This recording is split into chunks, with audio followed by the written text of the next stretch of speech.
رابعہ بصری رحمت اللہ علیہ کو دنیا سے گئے ہوئے 1200 سال ہو چکے ہیں، لیکن ان کا نام آج بھی زندہ ہے، رابعہ بصری۔ رابعہ بصری نہ کوئی شہزادی تھی، نہ کوئی ملکہ تھی، نہ کوئی وہ خوبصورت تھی، نہ کوئی خاندانی تھی، بلکہ عورت ہونے کے لحاظ سے ہر عیب اس میں تھا۔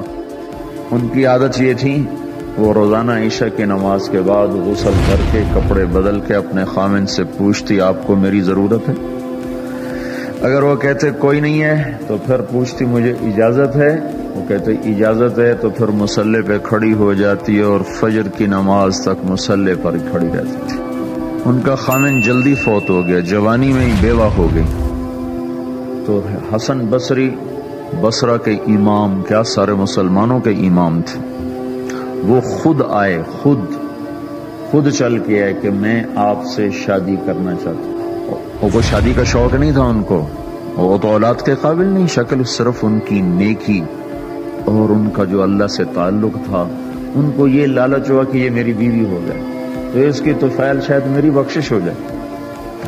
تو ان کے پاس آئے، کہنے لگے رابعہ میں آپ سے شادی کرنا چاہتا ہوں، خود پیغام لے کر آئے۔ تو انہوں نے فرمایا میری 4 باتوں کا جواب دے دو تو میں شادی کر لیتا۔ کہنے لگے کیا؟ کہ یہ بتاؤ میں جنتی ہوں کہ دوزخی ہوں؟ کہنے لگے یہ تو میں کچھ نہیں کہہ سکتا۔ اچھا یہ بتاؤ جب اللہ تعالیٰ قیامت میں اعمال نامے اڑائے گا، کسی کے سیدھے ہاتھ میں آئے گا، کسی کو الٹے ہاتھ میں آئے گا، میرے سیدھے ہاتھ میں آئے گا کہ الٹے ہاتھ میں آئے گا؟ کہنے لگے یہ بھی کچھ نہیں بتا سکتا۔ کہنے لگے اچھا یہ بتاؤ جب اللہ نیکیوں کو تولے گا، کسی کی نیکیاں بڑھ جائیں گی، کسی کے گناہ بڑھ جائیں گے، میرے گناہ زیادہ ہوں گے نیکیاں زیادہ ہوں گی؟ کہ یہ بھی نہیں بتا سکتا۔ کہ اچھا یہ بتاؤ جب لوگ گل سرات سے گزریں گے، کوئی پار نکل جائیں گے، کوئی نیچے گر جائیں گے، تو میں پار نکلوں گی کہ دوزخ میں گروں گی؟ کہنے لگے یہ بھی میں نہیں بتا سکتا۔ تو پھر فرمایا اچھا جاؤ مجھے تیاری کرنے دو، مجھے ان 4 باتوں کی تیاری کرنی ہے، میرے پاس شادی کے لیے وقت کوئی نہیں ہے۔ جو اللہ سے دوستی لگا لیتے ہیں اللہ دنیا ان کے لیے مسخر کر دیتے، اللہ دنیا ان کے پاؤں میں ڈال دیتے۔ تو جب ان کا انتقال ہوا، رات کو ان کا انتقال، تو اپنی خادمہ سے کہا بس 2-4 آدمی بلا کے مجھے جلدی سے دفن کر دو، کسی کو نہ بتاؤ، صبح لوگوں کو بتا دینا،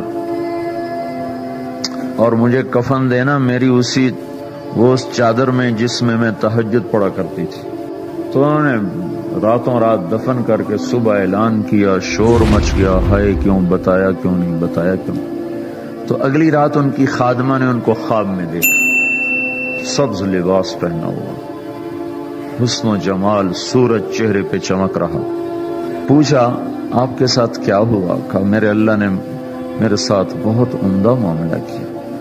کہا آپ کی وہ چادر کہاں گئی جس میں آپ کو کفن دیا تھا؟ کہا وہ اللہ تعالیٰ نے اتار لی ہے اور مجھے جنت کا جوڑا پہنایا ہے، اور اس چادر کو اللہ نے سنبھال کے رکھا ہے، جب قیامت کے دن میری نیکیوں کو اللہ تولے گا تو اس چادر کو بھی اس میں تولے گا۔ انہوں نے پوچھا منکر نکیر کا کیا ہوا؟ کہا وہ آئے تھے تو انہوں نے مجھ سے کہا من ربکی، تیرا رب کون ہے، تیرا رب کون ہے؟ تو میں نے منکر نکیر سے کہا جس اللہ کو 40 سال نہیں بھلایا اس کو 4 ہاتھ زمین کے نیچے آ کر میں بھول جاؤں گی؟ کہ جس رب کو 40 سال میں نہ بھلا سکی اس کو 4 ہاتھ زمین کے نیچے آ کر میں بھول جاؤں گی؟